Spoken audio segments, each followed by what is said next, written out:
सभी विद्यार्थियों का स्वागत है अपने विद्यालय के ऑनलाइन क्लासों में। जैसा कि आपको पता है कि हम सूर्यकांत त्रिपाठी निराला पदभाग है वो पदभाग हम यहाँ पर पढ़ रहे हैं।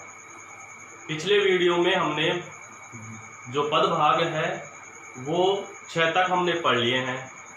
आज हम जो पढ़ने जा रहे हैं वो 7वां पद है। 7वां और 8वां पद है वो आज हम यहाँ पर पढ़ेंगे। सूर्यकांत त्रिपाठी निराला जिनका बड़ा पाठ है ये राम की शक्ति पूजा।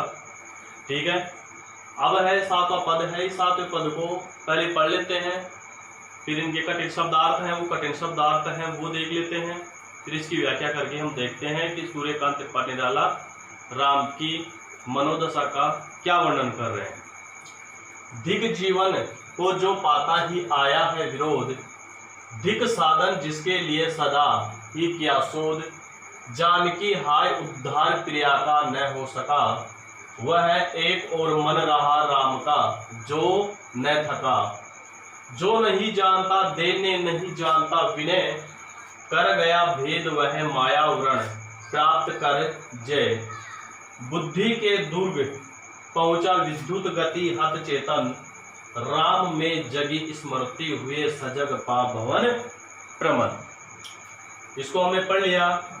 अब है इसके कठिन शब्दार्थ है वो देखते हैं। धिक का अर्थ हो जाएगा धिक्कार, धिक्कार। पाता का पाता ही आया, विरोध विरोध ही रहेगा, धिक का वो हो जाएगा धिक्कार। साधन लक्ष्य, सदा सदैव या हमेशा, शोध खोज, जानकी सीता। ठीक है, उद्धार कल्याण, प्रिया का न हो सका, मन में रहा जो न थका रहेगा, देने दीनता बेबसी या लाचारी, नहीं जानता विनय, विनय का अर्थ हो जाएगा विनम्रता, विनम्रता या निवेदन।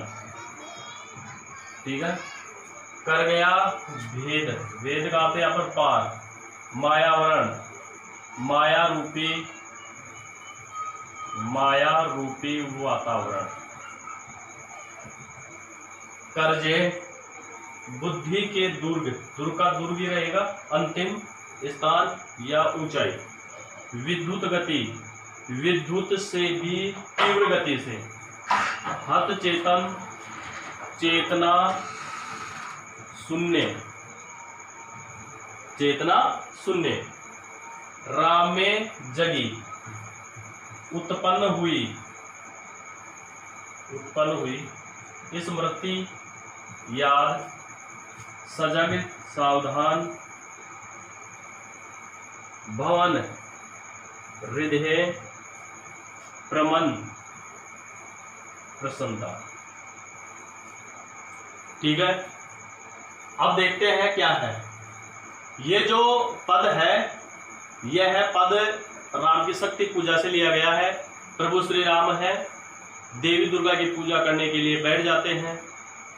ठीक है, और पूजा करने के दौरान जो माँ दुर्गा है वह प्रभु श्री राम की परीक्षा लेने लग जाती है। तो जो उनके पास साधन थे, प्रभु श्री राम का धैर्य था, उन सब का परीक्षण माँ दुर्गा है वो करने लगती है। तो प्रभु श्री राम की मनोदशा थोड़ी बिगड़ जाती है और अपना धैर्य खोने लगते हैं। उसी मनोदशा का वर्णन यहाँ पर निराला ने किया है। देखिए क्या है। प्रस्तुत पद में निराला वर्णन करते हुए कहते हैं कि प्रभु श्री राम अपने जीवन को धिक्कार के योग्य मानते हैं कि मेरा यह जीवन है, यह जीवन कैसा हो चुका है, धिक्कार के योग्य हो चुका है। पाता ही आया विरोध, हमेशा बार बार मैं हमेशा इस जीवन में विरोध ही पाता आया हूँ, विरोध ही झेलता हुआ आया हूँ। धिक साधन और धिक्कार है मुझे इस लक्ष्य पर, लक्ष्य का मतलब माँ दुर्गा की पूजा करने का, धिक्कार है मुझे इस लक्ष्य पर जिसके लिए सदैव किया शोध, जिसके लिए मैंने हमेशा सदैव, हमेशा सदैव ही इसके लिए मैंने क्या की, खोज की। सदैव रख सकते हैं या हमेशा भी याद रख सकते हैं, यानी माँ दुर्गा की पूजा करने का जो लक्ष्य था वह लक्ष्य भी मेरे लिए क्या है, धिक्कार के योग्य है।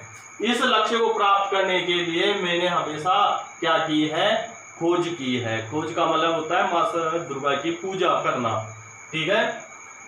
जानकी, आगे श्री राम कहते हैं, हे सीता हाय उद्धार, यह उद्धार है, यहां पर उद्धार प्रिया का हो न सका। सीता को संबोधित करते हुए कहते हैं कि हे सीता, मैं लंका से तुम्हारा उद्धार नहीं कर सका, अब पता नहीं तुम्हारा उद्धार होगा या नहीं, तुम्हारा कल्याण होगा या नहीं होगा। यानी निराशा छाई हुई है किसके मन में, प्रभु श्री राम के मन में, कि हे सीता अब तुम्हारा लंका से उद्धार होगा या नहीं होगा, यानी मैं तुम्हारा उद्धार है वह नहीं कर सका। वह एक और मन रहा राम का जो न थका, वही दूसरी ओर प्रभु श्री राम का एक हृदय, प्रभु श्री राम का एक हृदय जो थका हुआ नहीं था, यानी दूसरी ओर प्रभु श्री राम का जो मन था, हृदय था, वह थका हुआ बेचैन नहीं था। कौन सा मन था वो आगे बता रहा है कवि, जो नहीं जानता देने वह मन वह हृदय नहीं जानता है किसी भी प्रकार की दीनता को और किसी भी प्रकार की विनम्रता को और निवेदन को, वह मन नहीं जानता। कर गया भेद वह माया और प्राप्त कर जय, और इस प्रकार से प्रभु श्री राम का वह दूसरा मन दीनता और विनम्रता को नहीं जानने के कारण वह माया रूपी वातावरण जो बना हुआ था, उस माया रूपी वातावरण के ऊपर प्रभु श्री राम का वह मन विजय प्राप्त कर लेता है। बुद्धि के दुर्ग पहुंचा विद्युत गति हत चेतन। अब यहां पर देखिए, प्रभु श्री राम का जो मन है वह विद्युत गति से भी तीव्र, विद्युत गति से भी तीव्र उस स्थिति में जा पहुंचा जहां उनका मन चेतना शून्य था, यानी जो एक तरह से चेतना शून्य हो चुके थे, उस चेतना शून्य मन में वह बुद्धि है, विचार है, वह विद्युत की गति से भी तीव्र रूप में पहुंच गया, राम में जगी। और इस प्रकार से उस चेतना शून्य किसमें, बुद्धि में, राम में अचानक उत्पन्न हुई। कौन सी उत्पन्न हुई, प्रभु श्री राम की वह बुद्धि है, याद है, वह याद उत्पन्न हुई। कौन सी याद उत्पन्न हुई वो अभी पता नहीं है, कौन सी है वो आगे आएगा। उत्पन्न हुई सजग पा भवन प्रमन, और इस प्रकार से उस पुरानी याद को हृदय में समझकर प्रभु श्री राम प्रसन्न होने लगे। अब वो पुरानी याद क्या थी, वह पुरानी याद अगले पद में पढ़ेंगे जैसे आगे। प्रभु श्री राम के मन में अचानक क्या हुई, मस्तिष्क में पुरानी जो याद है वह पुरानी याद उत्पन्न हो गई, और प्रभु श्री राम सावधान हो गए, और उनका हृदय है वो हृदय प्रसन्नता से भर गया। अब आगे देख लेते हैं, भाषा वही है, खड़ी बोली, तत्सम तद्भव शब्द है, तद्भव शब्द, ओज गुण है, वीरता की बात कर रहा है, अनुप्रास अलंकार है, अनुप्रास अलंकार, ठीक है, और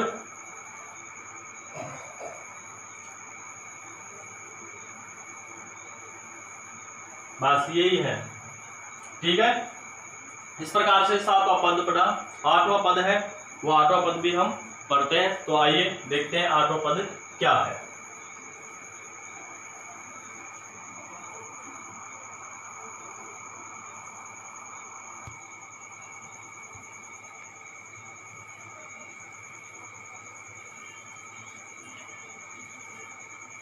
आठवां पद देखिए आगे, यह है उपाय कह उठे राम ज्यों मंद्रित घन।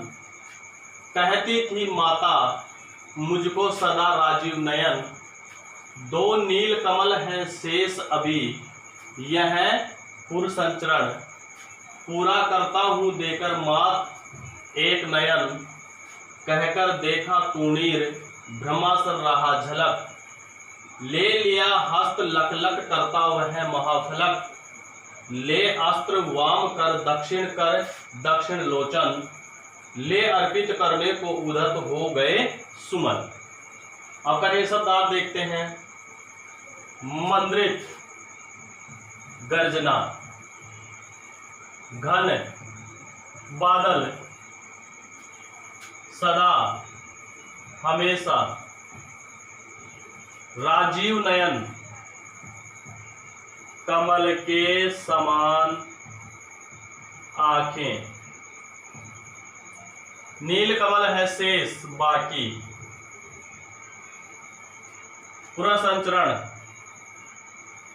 देवताओं के जप के बाद आहुति देना।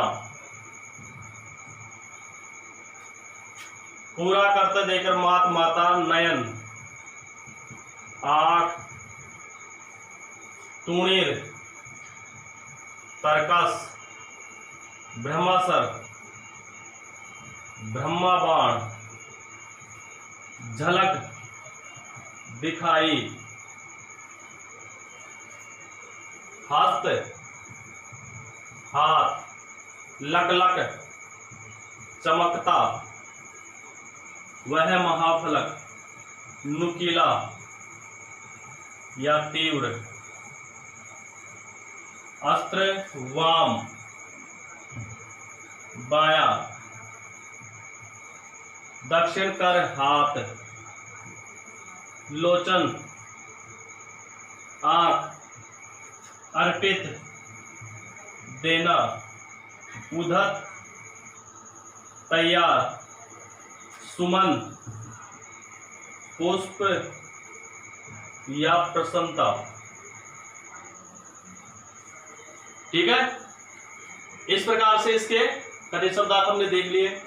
अब इसकी व्याख्या करते हैं। अब जो पिछला पद पढ़ा था जिसमें प्रभु श्री राम को जो हृदय व्याकुलता वह अचानक पुरानी यादों को याद करके क्या हो जाता था, प्रसन्नचित हो जाता था, तो उसका जवाब यहां है।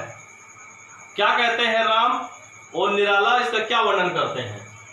प्रभु श्री राम कहते हैं यह है उपाय कह उठे राम ज्यों मंद्रित घन।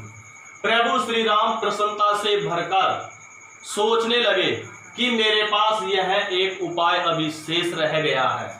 कह उठे राम, ऐसा कहकर राम उठने लगे। जो मंद्रित घन, किस प्रकार से उठे, जिस प्रकार से बादल क्या करता है, गर्जना करता है। ऐसा कहकर बादल के समान गरजते हुए प्रभु श्री राम उठे। कहती थी माता मुझको, मेरी माता मुझे कहती थी, मुझको सदा राजीव नयन। मेरे को मेरी माँ हमेशा यह कहती थी कि हे पुत्र तेरी आंखें हैं वो किसके समान है, कमल के समान है। ये बात कौन कह रहा है, प्रभु श्री राम की मेरी माँ है मेरे को ये कहती थी कि बेटा तुम्हारी आंखें हैं वो किसके समान है, कमल के समान है। वो मेरे को बचपन में इस नाम से पुकारती थी, राजीव नयन। तो राजीव नयन का अर्थ होता है कमल के समान आंखें। अब कमल के समान आंखें तो इसका अर्थ क्या है कि प्रभु श्री राम जब तपस्या तप कर रहे थे सूर्य, तो उस समय एक कमल कौन ले गई थी, चुराकर दुर्गा मां शक्ति ले गई थी। तो मेरा जो है मेरी आंखें हैं ये भी कमल ही है। ये प्रभु श्री राम के मस्तिष्क में वो बात आई जब वो पिछले में 7वें पद में अपने पढ़ा था, प्रसन्न हुए थे। ठीक है, तो राजीव कमल मेरी माता है वो सदैव मुझे क्या कहती थी, कमल के समान आंखों वाले राजीव नयन कहती थी। दो नील कमल है शेष, अभी मेरी जो दो आंखें हैं यह है भी क्या है, मेरे लिए नील कमल ही है। ये दोनों आंखें अभी बाकी हैं। यह है पुरुष संचरण, मैं इसे अपनी तप के बाद में, देवताओं के जप के बाद में, माँ के जप के बाद में मैं उन्हें आहुति के रूप में प्रदान कर दूंगा। आहुति मैं इनकी दे दूंगा पूरा तप होने के बाद में। मंत्र पूरा करता हूं देकर मात एक नयन। आगे राम जी कहते हैं कि मेरे पास 2 नीलकमल बचे हुए हैं, तो मैं एक अपनी आंख है वह आंख देकर पूरा करता हूं देकर मात एक नयन। हे माँ दुर्गा, हे महाशक्ति, मैं मेरी एक आंख देकर, क्या देकर, एक आंख देकर मैं अपना जप है वो पूरा करता हूं। ठीक है। कहकर देखा तूने, इतना कहकर प्रभु श्री राम ने अपने पीठ पर बंधा हुआ तरकस देखा, ब्रह्मास्त्र, और उस तरकस में रखा हुआ ब्रह्म बाण, कौन, ब्रह्म बाण रहा झलक, वह प्रभु श्री राम को उस तरकस में दिखाई दे रहा था। ले लिया हाथ, उस ब्रह्म बाण को प्रभु श्री राम ने अपने हाथ में ले लिया। लक लक करता वह बाण क्या कर रहा था, बार बार चमक रहा था। तरकस में ब्रह्म बाण था, वह ब्रह्म बाण क्या कर रहा था, बार बार चमक रहा था। वह महाफलक, और वह कैसा था, नुकीला था। आगे से उसकी धार थी वो कैसी थी, पैनी थी, नुकीली थी। ले अस्त्र वाम कर, इस प्रकार से प्रभु श्री राम ने उस अस्त्र, उस बाण को अपने बाएं हाथ में ले लिया। कर का मतलब हाथ, बाएं हाथ में प्रभु श्री राम ने उस बाण को ले लिया, इस हाथ में बाएं में। दक्षिण कर दक्षिण लोचन, और दक्षिण हाथ में, यानी यह हाथ है दक्षिण हाथ लोचन, और इस आंख को, इस हाथ से ये बाण है और दक्षिण की ये इधर खड़े होते हैं तो दक्षिण ये है। दक्षिण कर हाथ लोचन, और दक्षिण हाथ को लेकर अपनी आंख के पास बाण को ले जाकर ले अर्पित करने को उदत। जैसे ही प्रभु श्री राम बाण को लेकर अपनी आंख के पास ले गए और जैसे ही आंख को निकालने के लिए तैयार हुए, अर्पित करने को तैयार हुए, हो गए सुमन, तो प्रभु श्री राम क्या हो गए, पुष्प रूपी जो उनका मन था वह मन कैसा हो गया, प्रसन्न हो गया। यानी मन प्रसन्न कैसे हो गया कि जो कमल की कमी खल रही थी वह कमल की कमी मैं अपनी आंख देकर पूरी करूंगा। तो उनके मन में क्या आ गया, एक प्रसन्नता का भाव आ गया, प्रसन्नता का विचार उनके मन में आ गया। तो इस प्रकार से वह अपनी आंख को देखकर और अपने आंख के पास बाण ले जाकर, और जैसे ही वह बाण आंख देने को तैयार होते हैं तो उनका मन है वो प्रसन्न हो जाता है कि अब माँ देवी है वो क्या हो जाएगी, प्रसन्न हो जाएगी। इसके आगे की बात है वो नेक्स्ट पद में हम पढ़ेंगे। अब बात कर लेते हैं, यहाँ पर भाषा वही खड़ी बोली है, बार बार बताने की जरूरत नहीं है। ठीक है। अनुप्रास अलंकार है, पुनरुक्ति प्रकाश अलंकार है, उपमा अलंकार है। जो आया है जैसे उपमा हो जाएगा। पुनरुक्ति प्रकाश कैसे है, ये देखिए यहाँ पर लग लग करता। ठीक है। इस प्रकार से 7वां और 8वां पद है वो 8वां पद हमने यहाँ पर पढ़ा है। आगे जो बचे हुए 2 पद हैं वो बचे हुए 2 पद हैं उनका भी वीडियो आपके सामने नेक्स्ट जल्दी ही आपके सामने उपलब्ध हो जाएगा। ठीक है। तब तक इनको देखिए, मिलते हैं फिर बाद में नेक्स्ट वीडियो में।